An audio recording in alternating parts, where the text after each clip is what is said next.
Then the Lord spoke to Moses, saying,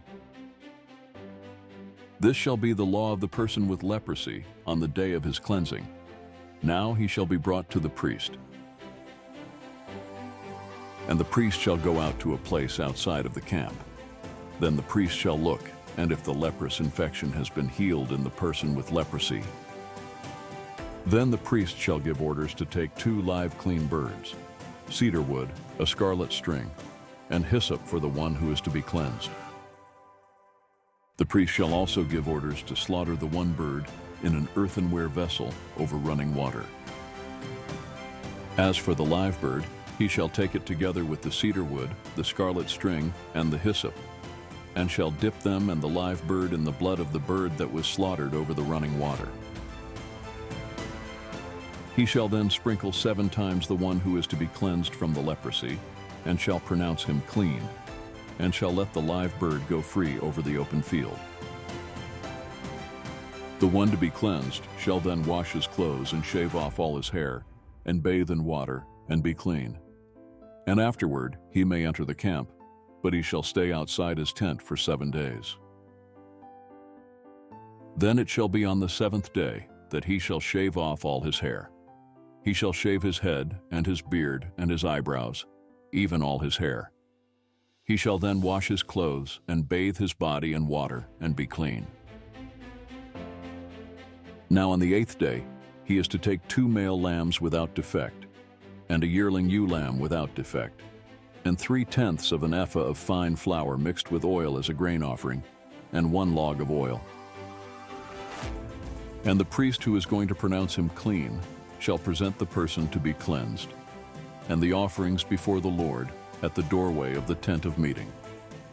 Then the priest shall take the 1 male lamb and bring it as a guilt offering, with the log of oil, and present them as a wave offering before the Lord. Next he shall slaughter the male lamb in the place where they slaughter the sin offering, and the burnt offering at the place of the sanctuary. For the guilt offering, like the sin offering, belongs to the priest. It is most holy.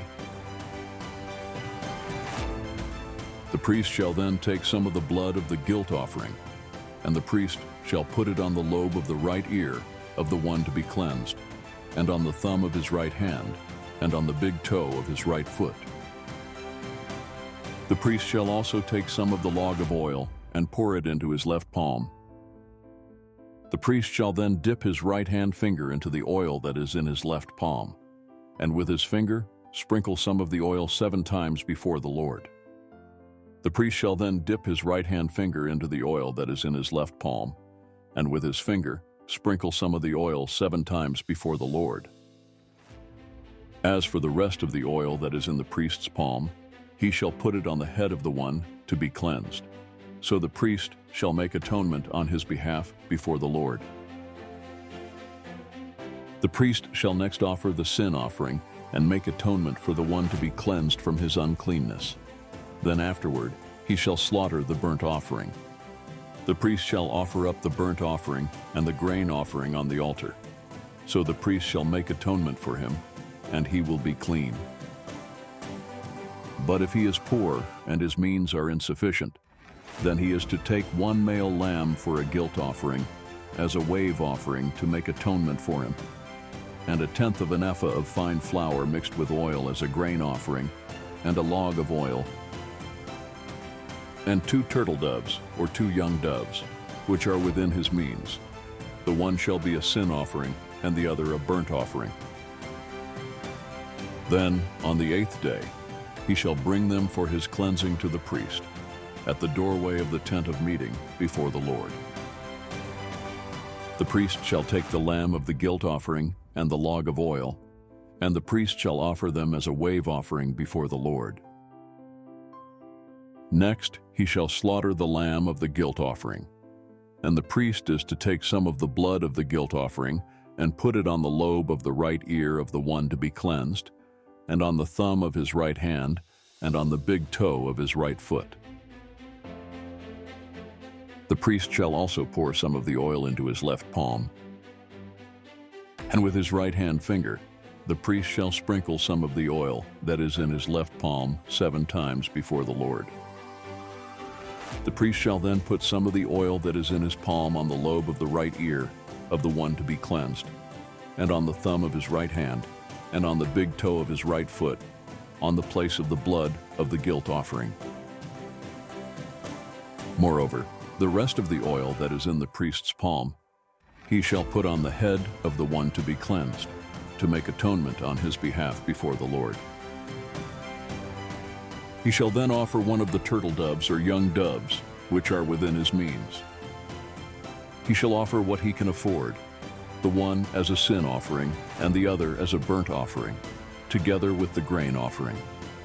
So the priest shall make atonement before the Lord on behalf of the one to be cleansed.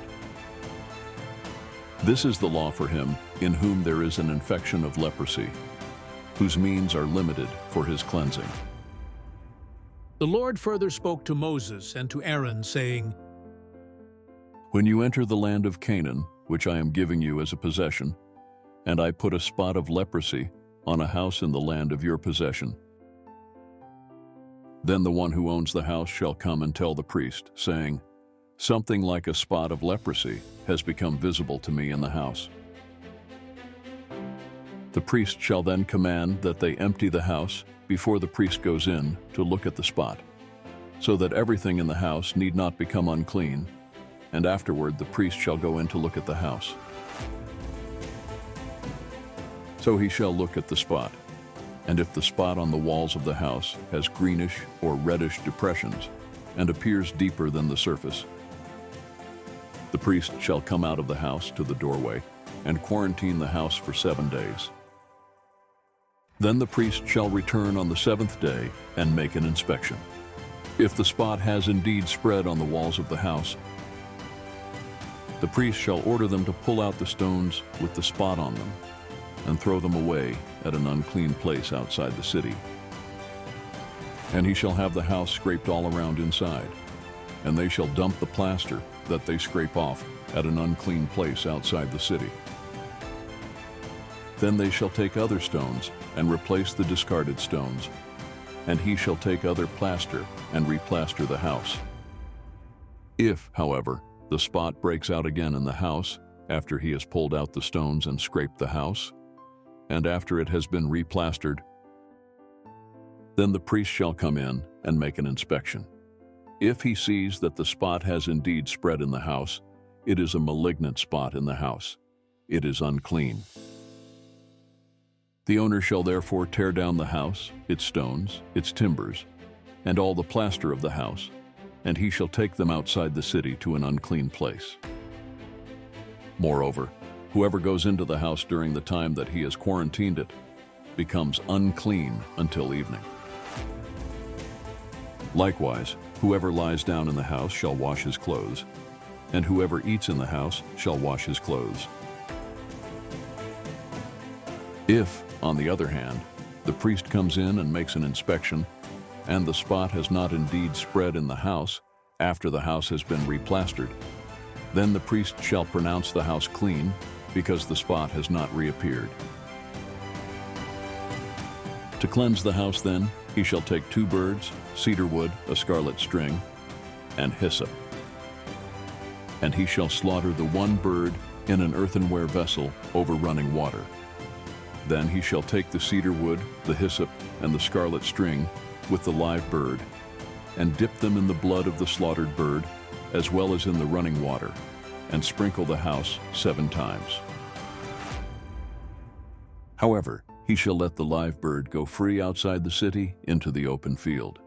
So he shall make atonement for the house, and it will be clean. This is the law for any spot of leprosy, even for a scale, and for the leprous garment or house, and for a swelling, for a scab, and for a bright spot, to teach when they are unclean and when they are clean.